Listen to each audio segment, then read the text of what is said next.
নন্দীগ্রামে তৃণমূল কর্মী খুনের ঘটনায় নয়া মোড়। উড়িষ্যা থেকে গ্রেফতার এক বিজেপি নেতা। নন্দীগ্রামের 7 নম্বর জালপাই থেকে তৃণমূল কর্মী বিষ্ণুপদ মণ্ডলের খুনের ঘটনায় বিজেপি নেতা চন্দন দাসকে উড়িষ্যা থেকে গ্রেফতার করল নন্দীগ্রাম থানার পুলিশ।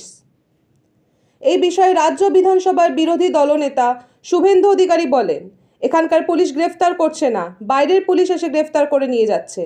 পুলিশ বিজেপি নেতাদের নামে মিথ্যা মামলা করছে এবং কিছুক্ষণ আগে চন্দন দাস নামে আমাদের এক কর্মীকে উড়িষ্যা থেকে গ্রেফতার করেছে পুলিশ। উড়িষ্যা পুলিশ জানে না আমরা আমাদের অপহরণের মামলা করছি নন্দীগ্রাম থানার দায়িত্বপ্রাপ্ত ডিএসপি তুহিন বিশ্বাসের নামে।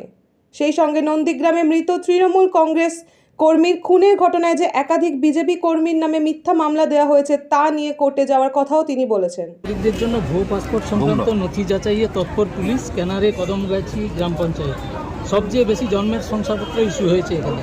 ভুয়ো নয় একটিও দাবি পঞ্চায়েতে। কদমগাছি গ্রাম পঞ্চায়েত ভোটার তো তৃণমূলের ভোটার তো এরা। বাংলাদেশের জঙ্গিরা তৃণমূলের ভোটার, পাকিস্তানের জঙ্গিও ভোটার। জাভেদ মুন্সি সে বিস্ফোরক বানায়, ও সব ধরেছে বাইরের পুলিশ। আসাম পুলিশ ধরেছে এদের, কাশ্মীর পুলিশ ধরেছে এদের। পুলিশ ব্যস্ত বিজেপি নেতাদের নামে মিথ্যা মামলা করে। অনুপ্রবেশের একটু আগে তুহিন বিশ্বাসের বিরুদ্ধে অপহরণের মামলা করছি আমরা। চন্দন দাসকে অপহরণ করেছে উড়িষ্যা থেকে। উড়িষ্যা পুলিশ জানে না, অপহরণের মামলা করাচ্ছি। কত বড় মাতব্বর হয়েছে, সব জব্দ করে দেবো। এর আগেও আমাদের বহু লোককে এখানে নন্দীগ্রামে 39 জন নেতাকর্মীর নামে এফআইআর হয়েছে। ঠিক আছে, এর আগে 15 দিন আগে মামলা মিথ্যা প্রমাণ হয়েছে। এটাও মিথ্যা প্রমাণ হবে, এটাও মিথ্যা প্রমাণ হবে। মমতা ব্যানার্জি এখানে হেরেছেন, ভবিষ্যতে আবার হারবেন। এখান থেকে তো হারিয়েছি, যেখানে দাঁড়াবে সেখানে গিয়ে হারাবো।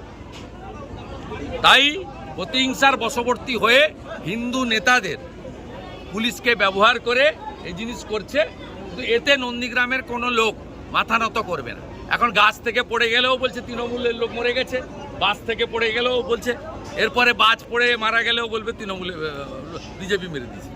অনুপ্রবেশের অভিযোগে এ রাজ্যেও ত্রিপুরাতে বহু বাংলাদেশি হিন্দু নাগরিক গ্রেপ্তার হয়েছে। আপনি এর আগে পাশে থাকার বার্তা দিয়েছিলেন, এই যে গ্রেপ্তারি, এ নিয়ে আপনার কি অবস্থান হবে? হিন্দুদেরকে আমরা সেভ করব, সমস্ত হিন্দুদের সেভ করব, চিন্তার কোনো কারণ নেই। উস্কানিমূলক মন্তব্যের জেরে অর্জুন সিংকে পুলিশের মেল ঘিরে বিভ্রান্তি চলছে। উস্কানিমূলক মন্তব্য করুক, কোর্টে দেখা হবে। 2 তারিখে কোর্ট খুলবে, মমতার পুলিশের সঙ্গে দেখা হবে।